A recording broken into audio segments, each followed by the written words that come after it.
जय जय जय शनिदेव तुम्हारी, भक्तन के तुम बड़े हितकारी। सूर्य पुत्र प्रभु छाया महतारी, जय जय जय शनिदेव तुम्हारी। श्री शिवाय नमस्तुभ्यम। जय श्री शनिदेव महाराज। आज है न्याय के देवता शनिदेव का दिन। सुंदर महादेव और शनि देवता की कथा का वीडियो में श्रवण करेंगे। साथ ही शनिवार के दिन कही जाने वाली व्रत की कथा का भी सुंदर श्रवण करेंगे। आरंभ करते हैं। जैसा कि न्याय के देवता कहलाने वाले शनिदेव को प्रसन्न करने के लिए शनिवार को उनकी खास पूजा अर्चना की जाती है। दरअसल शनिवार का दिन शनि देवता को ही समर्पित माना जाता है। कहते हैं कि शनि देवता की वक्र दृष्टि से इंसान तो क्या, सृष्टि के रचयिता भी बच नहीं सकते। प्रकृति के संचालन के लिए उन्हें भी प्रकृति के नियमों का पालन करना होता है। पौराणिक कथा के अनुसार शनिदेव की वक्र दृष्टि से भोलेनाथ भी बच नहीं पाए थे। शनिदेव अगर किसी पर प्रसन्न हो जाते हैं तो भक्त का जो जीवन है धन धान्य से भरपूर हो जाता है। अगर शनिदेव कुपित हो जाते हैं तो उनके जीवन में दुर्दिन शुरू हो जाते हैं। इस तरह से यह भोलेनाथ और शनिदेव की पौराणिक कथा है। आरंभ करते हैं। भगवान भोलेनाथ पर शनिदेव की कुदृष्टि को लेकर एक पौराणिक कथा प्रचलित है। कथा के अनुसार एक बार शनिदेव अपने आराध्य भोलेनाथ के दर्शनों के लिए कैलाश पर्वत पर पहुंचे थे। उन्होंने भगवान भोलेनाथ को प्रणाम कर पहले उनसे आशीर्वाद लिया। फिर शनिदेव ने भगवान शिव को विनम्र भाव से बताया कि कल आपकी राशि में मेरा वक्र अर्थात दृष्टि पड़ने वाली है। इस पर भोलेनाथ आश्चर्यचकित हुए और पूछा कि कितने वक्त के लिए शनिदेव की दृष्टि उनकी राशि में रहेगी। इस पर शनिदेव ने सवा पहर तक ऐसा रहने की बात कही।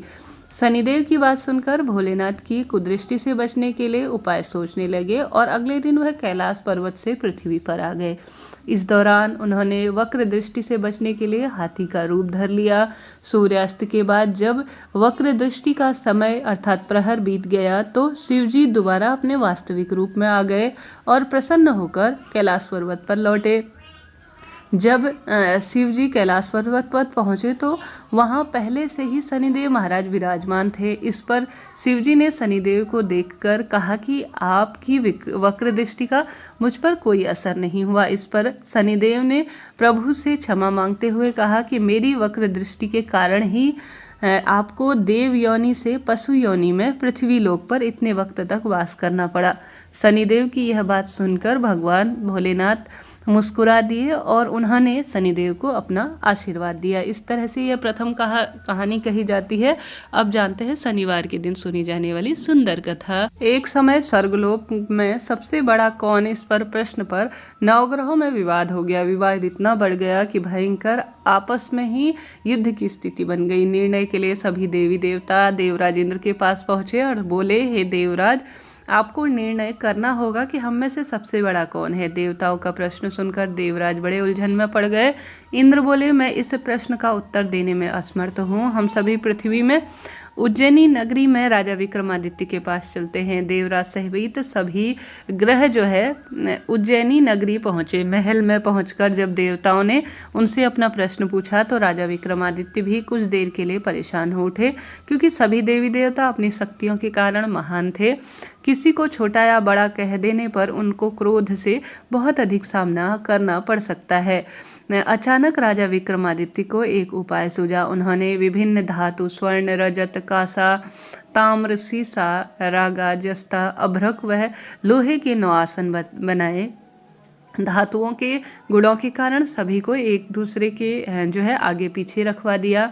उसमें देवताओं को अपने अपने सिंहासन पर बैठने के लिए कहा। देवताओं के बैठने के बाद राजा विक्रमादित्य ने कहा, आपका निर्णय तो स्वयं हो गया है। जो सबसे पहले सिंहासन पर विराजमान है वह सबसे बड़ा है। राजा विक्रमादित्य के निर्णय को सुनकर शनि देवता ने सबसे पीछे आसन पर बैठने के कारण अपने को छोटा जानकर क्रोधित होकर, राजा विक्रमादित्य, तुमने मुझे सबसे पीछे बैठाकर मेरा अपमान किया है। तुम मेरी शक्तियों से परिचित नहीं हो क्या? अब मैं तुम्हारा सर्वनाश कर दूंगा। शनिदेव ने कहा, सूर्य एक राशि पर महीने और चंद्रमा 2.25 दिन, मंगल 1.5 महीने, बुध और शुक्र 1 महीने, बृहस्पति 13 महीने रहते हैं, लेकिन मैं किसी राशि पर 7.5 वर्ष 7.5 तक रहता हूँ। बड़े बड़े देवताओं को भी मैं अपने प्रकोप से पीड़ित कर सकता हूँ। राम को 7.5 के कारण ही वन में जाकर रहना पड़ा और रावण को 7.5 के कारण युद्ध में मृत्यु का शिकार होना पड़ा। राजा, अब तू भी मेरे भयंकर प्रकोप से बच नहीं सकेगा। इसके बाद अन्य ग्रहों के देवताओं को प्रसन्नता के साथ तो चले गए, परंतु शनिदेव बहुत क्रोधित होकर वहां से विदा हुए। राजा विक्रमादित्य पहले की तरह ही न्याय करते रहे। उन्होंने राज्य में सभी स्त्री पुरुष बहुत आनंद से जीवन व्यतीत कर रहे थे। कुछ ही दिन बीते थे कि उधर शनिदेव अपने अपमान को भूले नहीं थे। विक्रमादित्य से बदला लेने के लिए एक दिन शनिदेव ने घोड़े के व्यापारी का रूप धारण किया और बहुत ही घोड़े के बड़े व्यापारी के रूप में उज्जैन नगरी पहुंचे। राजा विक्रमादित्य ने राज्य में किसी घोड़े व्यापारी के आने का समाचार सुना तो अश्वपाल को कुछ घोड़े खरीदने के लिए भेजा।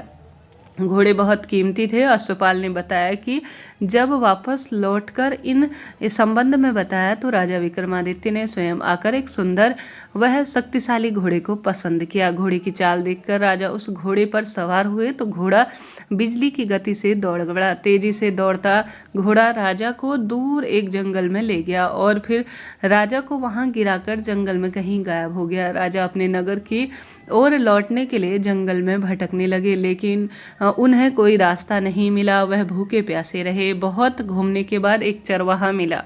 राजा ने उसे पानी मांगा। पानी पीकर राजा ने उसे चरवाहे को अपनी अंगूठी दे दी और रास्ता पूछकर जंगल से वापस नगर की ओर पहुंचे। राजा ने एक सेठ की दुकान पर बैठकर कुछ देर आराम किया।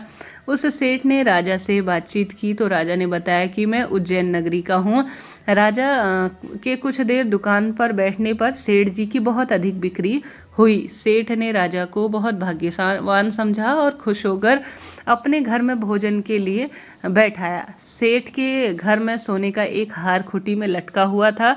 राजा को उस कमरे में छोड़कर सेठ कुछ देर के लिए बाहर आया। तभी देखता है कि अचानक से राजा की जो खूंटी है वह हार को निगल रही है। सेठ ने कमरे में लौटकर हार को गायब देखा तो चोरी का संदेह राजा पर किया, क्योंकि उस कमरे में वही अकेला था।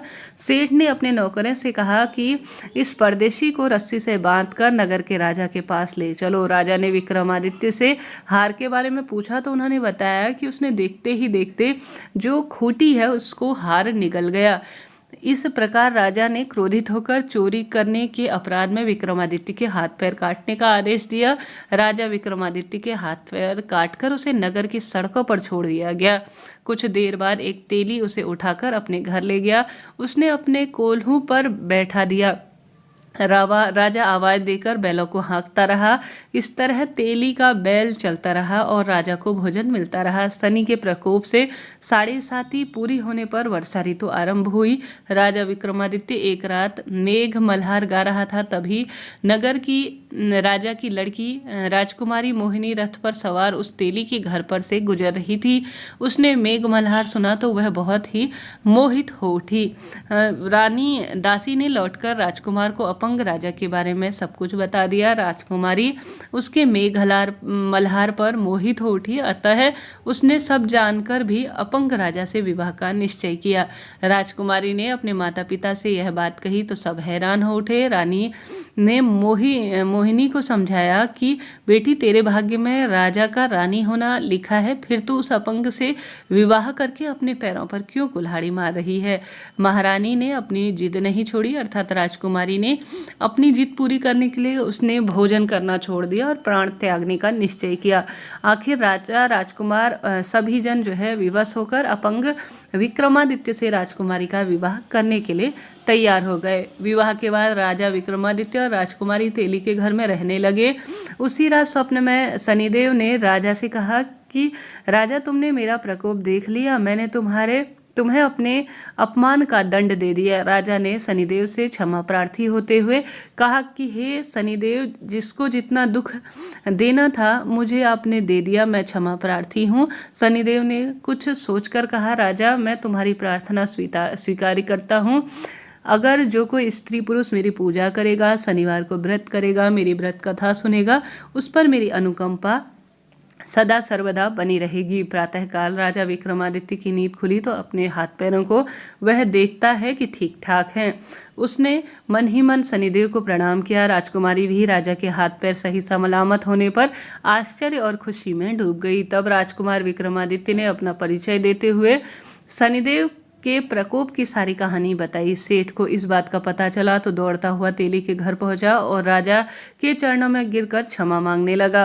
राजा ने उसे क्षमा कर दिया क्योंकि यह सब तो शनिदेव के प्रकोप के कारण हो रहा था। सेठ राजा को अपने घर ले गया, भोजन कराया। भोजन करते समय वहां एक आश्चर्यजनक घटना हुई कि देखते ही देखते खूंटी से हार उगल रहा था। सेठ जी अपनी बेटी का विवाह भी राजा के साथ करवा दिए और बहुत सारा स्वर्ण धन आभूषण देकर उसको विदा किया। राजा विक्रमादित्य राजकुमारी मोहिनी और सेठ की बेटी के साथ उज्जैनी पहुंचे तो नगरवासियों ने हर्ष से उनका स्वागत किया।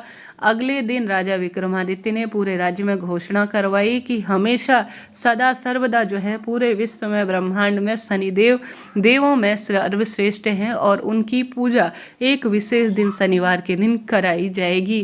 और शनिवार के दिन जो उनका व्रत करेगा, विशेष पूजन करेगा, उसके जीवन में अनुकंपा हमेशा शनिदेव की बनी रहेगी। राजा विक्रमादित्य की घोषणा से शनिदेव प्रसन्न हुए। शनिवार का व्रत करने और व्रत की कथा के कारण सभी लोगों की मनोकामनाएं तत्काल पूर्ण होने लगी और जीवन भी खुशमय होने लग गया। इस तरह से यह सुंदर कथा थी। आपने श्रवण किया, आपका लाख लाख धन्यवाद। आशा है, उम्मीद है आप सभी पर शनिदेव की कृपा हमेशा बनी रहेगी और खुशियों से झोली भरी रहेगी। जय श्री शनिदेव, हर हर महादेव।